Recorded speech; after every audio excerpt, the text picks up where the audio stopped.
They said the camera malfunctioned, but I know what I saw.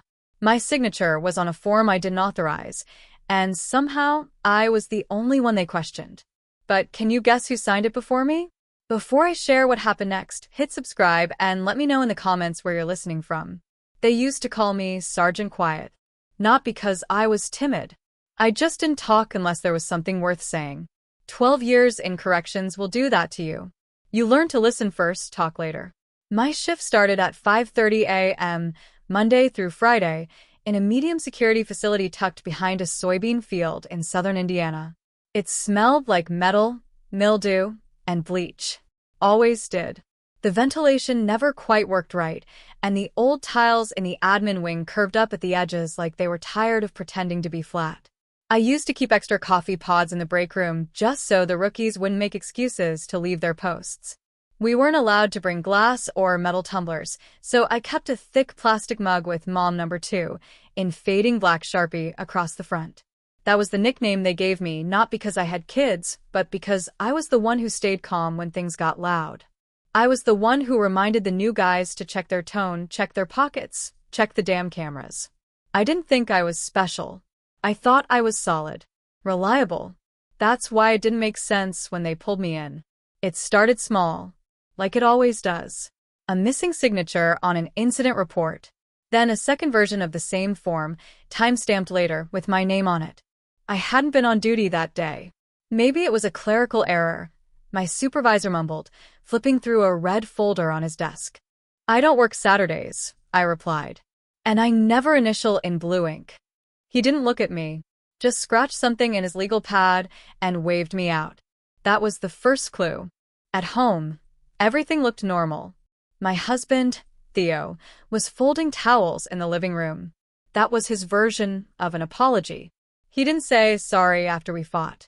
He just started doing housework like he wanted credit for trying. We'd argued the night before. Nothing dramatic. Just one of those circular things.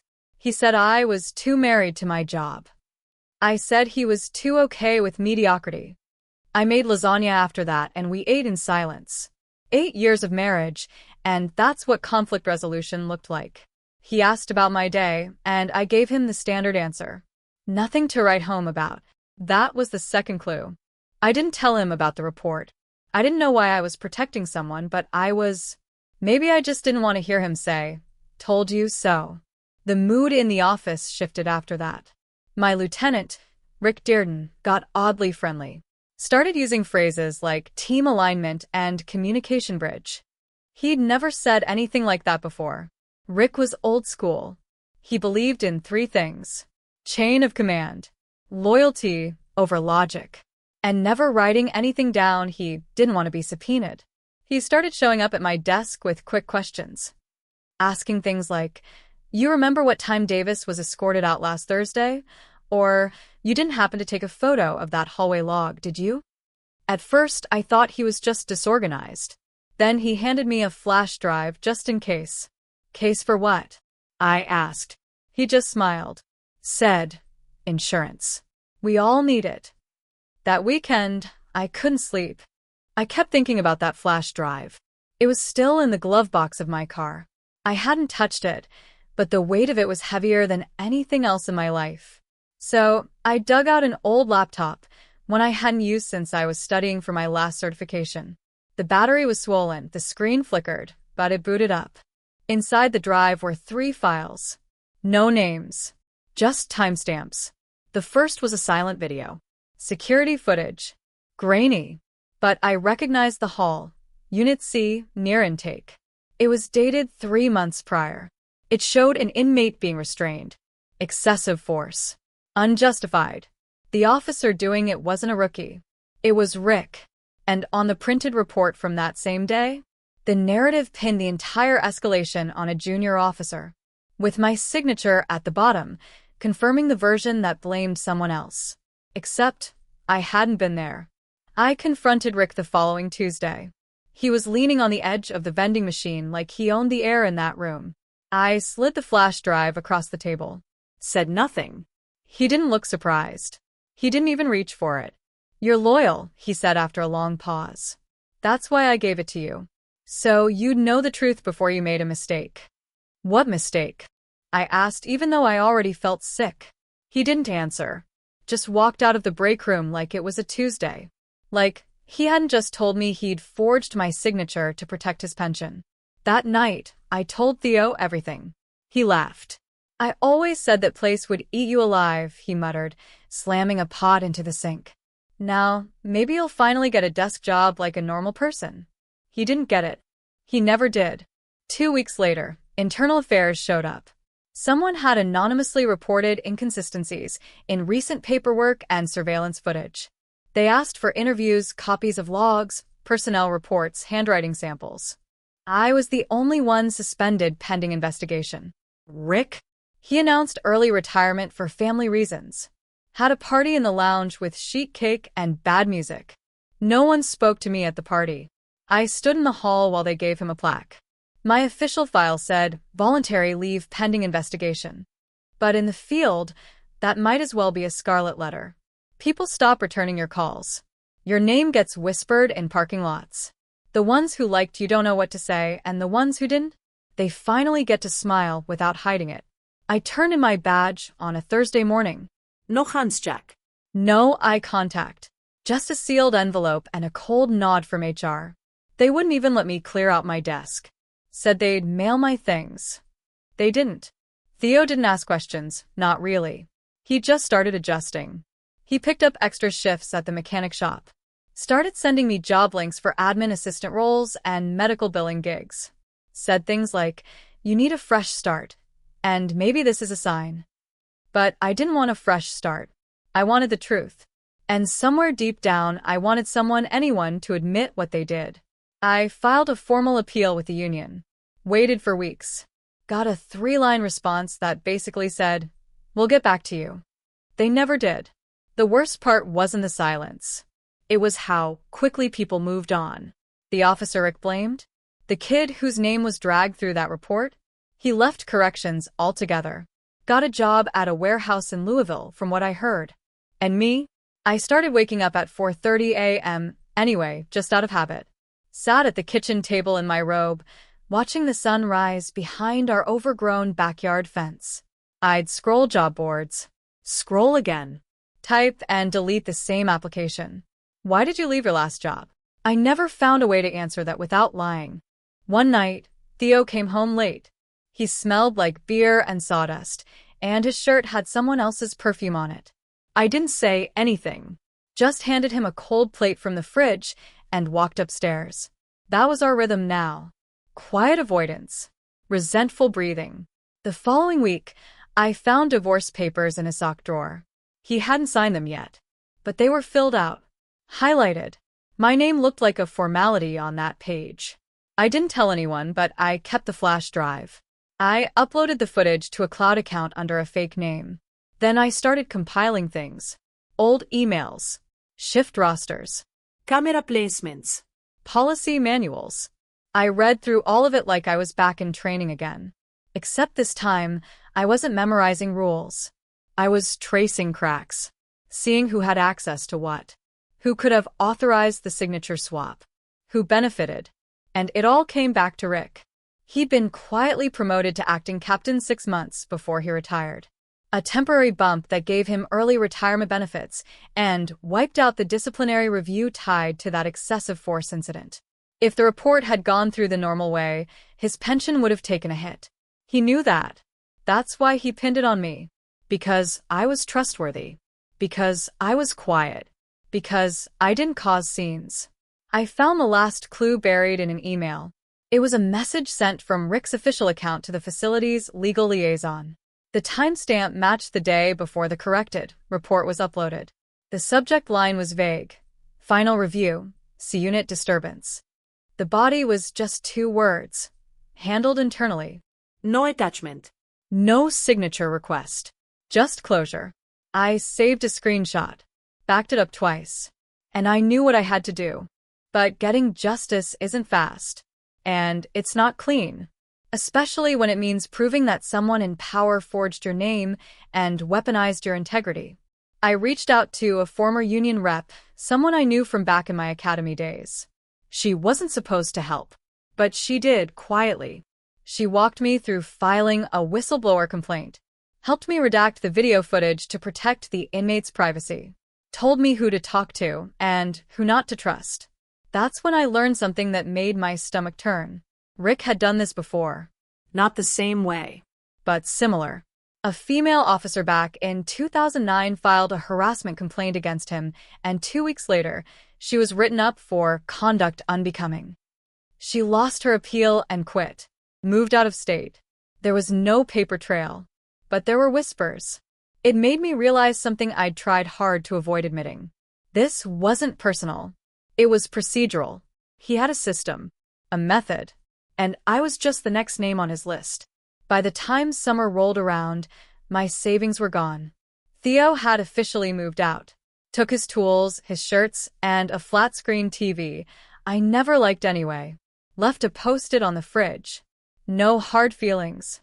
Just didn't want to drown with you. I didn't cry. Not even when I found out he'd been dating a woman from the gym we both used to go to. The one who always smiled too hard. I just cleaned the fridge. Tossed his beer cans. Changed the locks. Then one morning, I got a call from an unknown number. It was a woman from the State Employee Review Board.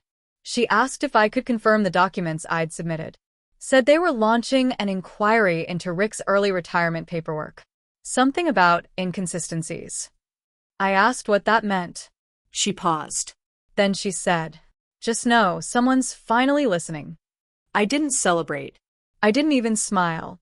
When she said, "Someone's finally listening," all I felt was a strange kind of stillness. Like I'd been underwater for too long and wasn't sure if I was breathing or just hallucinating air. I hung up and stared at the wall. My reflection in the microwave door looked like someone else. Someone I didn't remember becoming. The official inquiry took months. They never tell you that part, how long justice really takes when it's quiet, procedural, and buried under layers of red tape. It's not a courtroom. It's not dramatic. It's emails, scanned forms, and clipped phone calls that always start with "This is being recorded for quality purposes." They interviewed me 3 times. Each time, they circled back to the same question. Why didn't you report the forged signature the moment you saw it? And I never knew how to answer that in a way that didn't make me look weak. The truth was, I froze. I second-guessed myself. I thought maybe I had made a mistake. That maybe exhaustion or memory or stress had tricked me. Or maybe I just didn't want to believe someone I trusted would do that to me. But they did. And the real betrayal was how long I let myself carry that doubt alone. I started writing everything down. Not for them. For me. I filled 2 journals, spiral-bound, coffee-stained, with every detail I could remember. Conversations. Glances. Good feelings. I even started tracking my dreams, which mostly looked like the inside of the break room fridge or the hallway outside IA. There was one I kept having. I was standing in the Sally Port, watching someone walk away with my badge in their hand. Not stealing it. Just walking off like it never belonged to me in the first place. That's what Rick did. He walked away with everything I built. The thing about officers is, we're trained to minimize. To stay calm. To make our feelings smaller than the threat in front of us. And I had done that so well for so long, I didn't even recognize the sound of my own rage. Until I got the email. It came on a Wednesday at 10:07 a.m. Subject line: Final determination. Officer Dearden inquiry. The file was 3 pages long. The summary was blunt. Retirement status: revoked. Pension: recalculated, adjusted downward due to misconduct. Future eligibility for state employment: denied. Recommendation for further review: approved. There was one sentence I read 3 times. Evidence supports that Officer Dearden knowingly altered personnel documentation to shift liability and avoid disciplinary action. I didn't forward it. Didn't screenshot it. Didn't run to social media or call every contact in my old department. I just exhaled. For the first time in over a year, I felt something unstick in my chest. Not joy. Not vengeance. Just quiet. A week later, I got another call. This time from the Personnel Records Bureau. They'd reviewed my case. said the forged signature, combined with the video evidence and the original timestamp discrepancy, was enough to clear my disciplinary record. They updated my file, wrote a formal letter stating I left due to internal misconduct by a superior officer and that no wrongdoing had been found on my part.